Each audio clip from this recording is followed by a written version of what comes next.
Polaroid inspired and wallet size, A4 size, photo paper, Canva template. So meron tayo dito guys na A4 size yung gagamitin para makapag-print ng Polaroid, Instax, saka yung wallet size. Meron tayo ditong 10 layout or 10 design or template na pwede nyong magamit. So naghahanap ng ganitong design guys or template, so meron tayong 10. So 1, 2, 3, 4, 5, 6, 7, 8, and 9, and 10. So, itong template natin guys ay naka A4 size yan. So, ang gagawin nyo dyan, magdadrag lang kayo ng picture. So, gagawa natin ng sample. Sa mga gustong bumili ng ating template, dito lang yan sa website natin. So, click nyo lang guys yung ating link dyan sa ating comment section or sa description. At ito naman guys yung pinaka-template natin. So gagawa tayo ng sample para sa ating Polaroid and wallet size. A4 size, ito na yung pinaka-A4 size niya. Pinaka-layout niya. Sa size na 3.5 by 3.5, ang kasya ay 1, 2, 3, 4, 5, 6. Ayan. Sa isang photo paper na A4 size ay 6.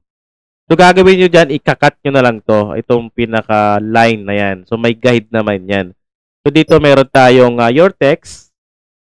Diba? So, edit nyo yan. Kunyari, lagay nyo ay friends. Diba? Friends forever. Diba? Oh. So, yan ang pinaka-sample. So, maglagay tayo ng picture. Ayan. So, maglagay tayo ng picture na sample. So, lagay natin to. Ayan. Diba? Ito na yung pinaka-ano niya. Sample niya. So, i-drag nyo na lang yung picture. So, maglagay pa tayo ng isa. Lagay natin ay 08.08. Yan. Tapos, 26. Kumbaga, year or date yan. So, bahala na yung customer, guys, kung ano yung ipapalagay nila dyan. So, tatanungin nyo na lang sila kung anong gusto nilang ipalagay. So, mas maganda dito, mag-print kayo ng sample para marami silang pagpipilian.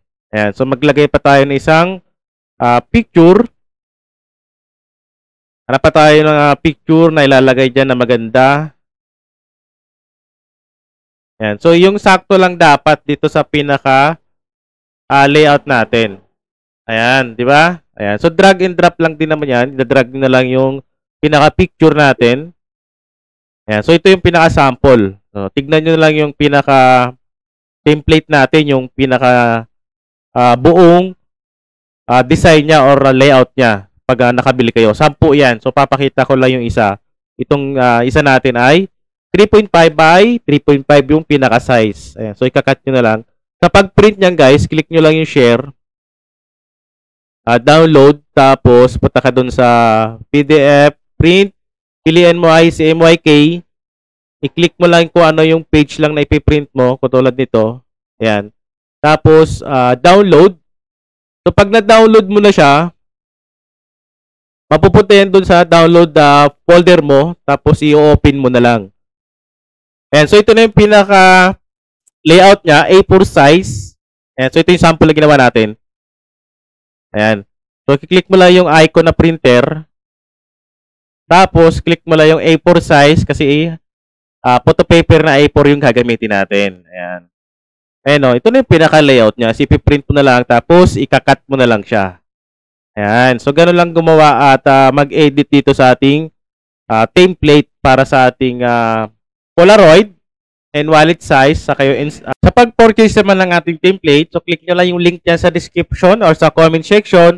Ito yung pinaka-website natin. So, marami ka pwedeng pagpilian dyan. Kung meron ka specific na template, i-click mo lang tong search product natin or search bar natin. So, click mo lang yung isi-search mo. Kunyari, yung Polaroid, search lang natin. So, lalabas ka agad yun dyan. So, ito na yung pinaka files niya or pinaka-template niya. Pag gusto mo siyang bilhin, add to cart mo lang.